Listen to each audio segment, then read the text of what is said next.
So my name is Dylan Armajani. I'm a senior solutions engineer at Akamai, and I'm going to give a quick talk over about the next 10 minutes called Start Asking the Right Capacity Questions.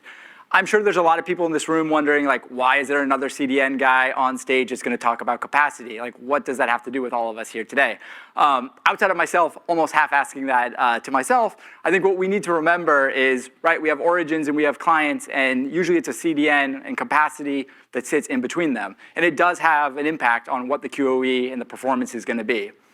So I think, why this talk and why did I want to talk about this? Can I get a quick raise of hands for anybody that works for a content provider today? There's a decent amount of you here. And I think what I really would like is for when we're having conversations between delivery partners and content providers, for us to have conversations where you guys are asking questions that are, more than the elementary questions that you see this, fancy guy in a business suit on the left asking. And for anybody like myself that works at a delivery vendor or a CDN, I think it's really important that we start providing more data to our content providers than what you see this guy on the right looking up some data on his laptop is providing.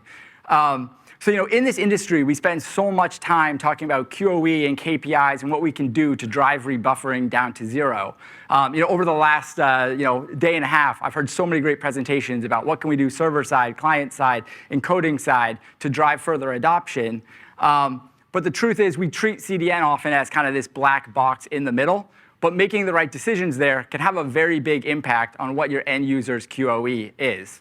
Where I sit in the industry, the content providers that I see that are actually asking for that data and the mapping data and trying to understand the differences between each CDN and where they have capacity and where they don't, and then using that to actually drive data-driven decisions, those are the ones that I see getting closer to that net zero rebuffering. A lot like what Tom's talk yesterday was on the Disney streaming side.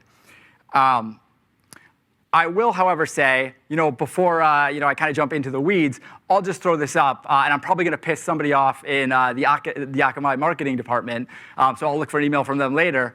But we do a really good job on the vendor side of just throwing out these really large numbers, and that's fueling, I think, a lot of this notion that you should just trust us as this black box. We're not being fully transparent on where that said capacity is.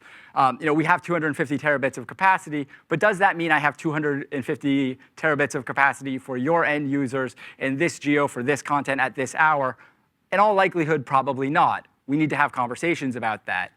So I think if we start diving into what does the actual request flow look like, and this isn't going to be new to anybody, right? We've got a client somewhere in the world. It's requesting an object against a CDN edge. It could be a IMAX 20+ meg segment, or it could be like a 256K live user-generated piece of content.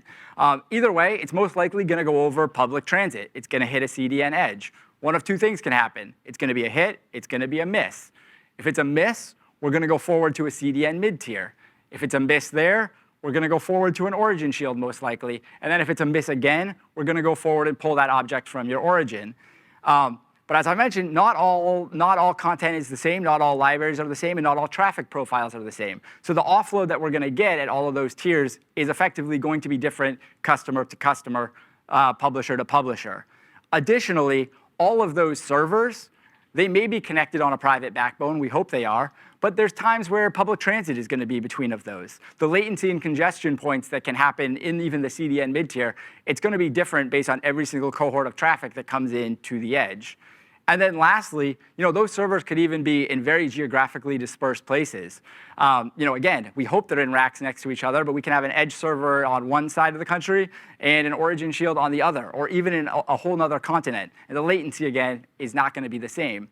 So when we talk to customers and publishers about capacity, they most often ask us, how much capacity do you have here in the blue box, like at the CDN edge? But ultimately, the question that we all want to be answering is how many end users can actually get a good experience in this cohort that they exist in, requesting this type of content on this ASN in this city at this time of day.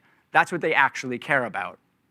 And so if we actually want to dive in and kind of look at a real life example, and I apologize for anybody that's, I guess, from Latin America, but I'm going to use your your geographical area as a representation to walk through this, because quite frankly, LATAM is just like a jungled mess of peering and networks that really exaggerates this point. But with really any distributed CDN, there's kind of 3 paths that an end user could take if they're in Latin America. We can serve them 100% from in-region. We could serve them from an edge server, an edge region, an edge POP in region, but we could go through CDN mid-tiers, origin shields, and an origin that's back, in the United States, assuming this is a publisher that's, distributed, origins kind of geographically where all the hyperscalers are, US East, Brazil, et cetera. Or we can serve them 100% from the United States. And, to actually put some data behind that, last week, I pulled a 2-hour, there's 2 hours of our network mapping data. And if we have an end user in Santiago, Chile that is on Telefonica, well, it's actually 100 milliseconds faster for them to go to Brazil as it is for them to go to, US East. That said, at the same time, if we have an end user in Lima, Peru that's on Claro, it's actually faster to serve them from the United States as it is to have them go through that whole tangled mess to Brazil. So again, when we're talking to vendors, or we're talking to publishers, we need to not just be talking about how much physical capacity do you have in a specific location. We need to be talking about how much capacity do you have for these actual end users to give them a good experience wherever they happen to be in the world. And kind of flipping this on its side, and the way we normally talk about capacity is, a set level of terabits per second, gigabits per second, et cetera.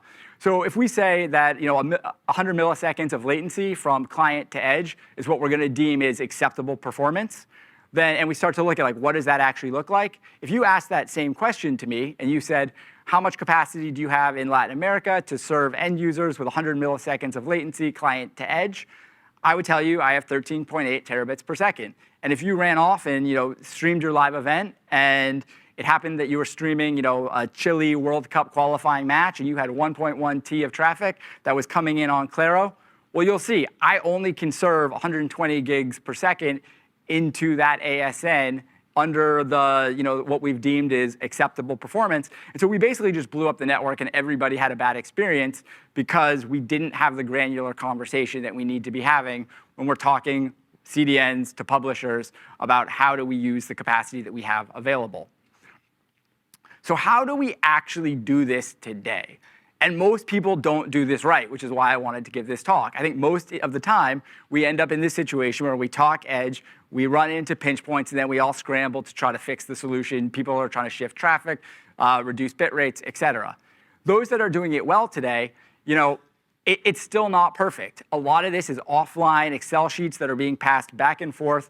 There's manual interpretation that has to happen on both sides. And the biggest problem is we're looking at historical data. We're looking at what happened yesterday at peak and then making an assumption of how much capacity will we have today at peak. And that means that we're either overestimating or we're underestimating. So we thought, hey, well, this seems like an easy way to fix this. Why are humans involved? We should do this server to server. So at Akamai, we built a capacity API.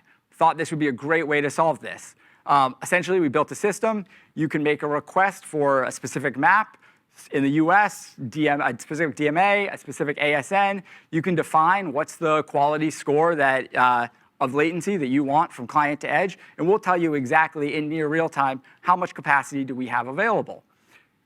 The problem is, we brought this out, we released it, we brought it to a lot of customers. We were like, hey, we can stop sending Excel sheets back and forth, and virtually no one has adopted it. And I think what we've heard back is the biggest problem is this doesn't solve the problem unless absolutely everybody in the industry is talking the same language and has something available that gives the exact same granularity and opens up their mapping and opens up their, their network capacity. So, I'm hopeful. Akamai is not part of the SVTA, but the SVTA has taken on this project as well. They've submitted a draft to the IETF, which is what you see on the right-hand side of the screen.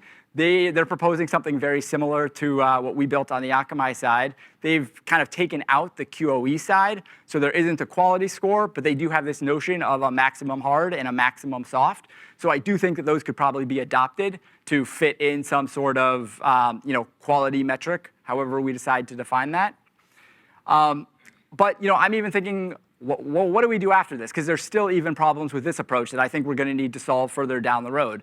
And I think some of those issues with just the way that we are even thinking about these capacity APIs today is today we're really only accounting for what happens from edge to client. And as we discussed, we went through the a request workflow. There's a lot of places where latency can happen, between a CDN and an origin, or even in a CDN middle mile. And how do we report that back out when we're reporting how much capacity do we have available to a specific end user? I think additionally, we need to define what is the universal buy-in for QoE as it relates to capacity. Is it latency? Is it CMCD data? That's something that the industry we all need to align so that we're all talking apples to apples, not apples to oranges. And then lastly, there is always some level of unknown whenever we're transiting over public transit. And 9 times out of 10, that end user to CDN edge, that's always going to be over public transit. So I think we need to figure out how to account for congestion and latency that can happen in that hop. That is my quick, I made it under 10 minutes. That is my quick spiel, my quick PSA to everybody in this room. If there's one takeaway, please have more in-depth conversations in the industry about capacity and how it can impact QoE and how we as an industry can actually map better. And if anybody wants to talk about this more, my LinkedIn is there. Feel free to shoot me a message. Would love to talk to anybody.